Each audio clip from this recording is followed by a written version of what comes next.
Jayadi Hanan. Selamat malam, Mas Jayadi.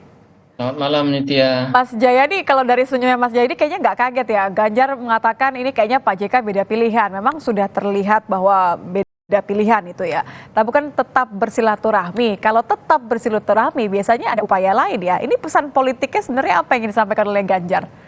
Iya, jadi benar kata Anda tadi bahwa Pak JK itu kan selama ini dikenal dekat dengan Anies. Sudah lebih dari 10 tahun ya.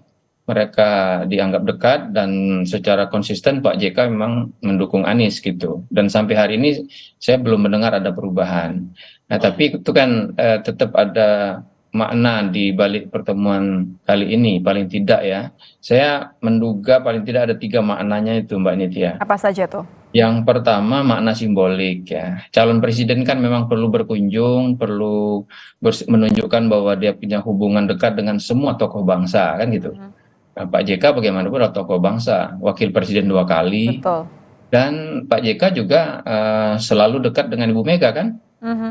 Tidak pernah bermasalah Pak JK itu dengan Bu Mega. Apalagi terakhir beberapa waktu lalu Pak JK juga memuji Bu Mega sebagai pemimpin yang demokratis. Jadi itu menunjukkan kedekatan dan itu simbolik sangat bagus gitu ya. Siapapun pasti begitu. Nah yang kedua maknanya saya menyebutnya sebagai koalisi normatif. Koalisi normatif, ini maksudnya apa nih? Kan sudah Ya, sudah jelas beda pilihan. kalau kita dengar konferensi pers yang mereka sampaikan, itu ada penegasan soal perlunya aparat negara untuk bersikap netral. Itu kan menarik tuh. Kenapa kok dalam konferensi pers pertemuan Pak JK sama Pak Ganjar itu ada penekanan seperti itu. Bahkan Pak JK dengan jelas mengatakan kalau pejabat tidak netral itu melanggar sumpah jabatan dan seterusnya ya.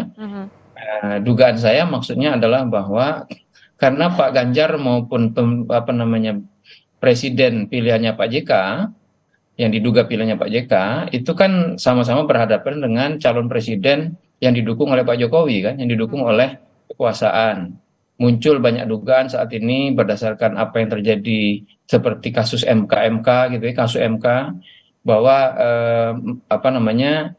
ada kemungkinan adanya aparat negara yang bakal dipergunakan gitu untuk menjadi tidak netral. Nah, jadi dengan pertemuan kali ini tampaknya bersama Pak JK, Pak Ganjar ingin menunjukkan bahwa dua capres ini bersatu dan akan memperhatikan segala bentuk kemungkinan penyalahgunaan itu gitu.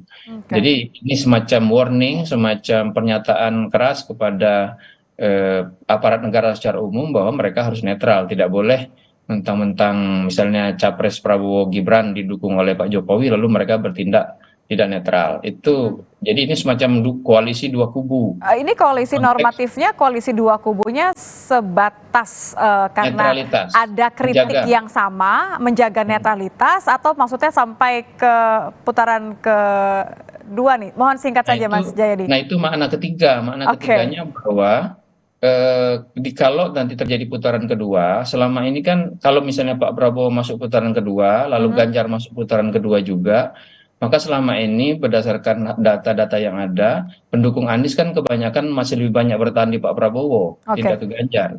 Padahal Ganjar memerlukan itu. Jadi ini semacam juga upaya di tingkat elit untuk menunjukkan kepada para pendukung Anies, kalau nanti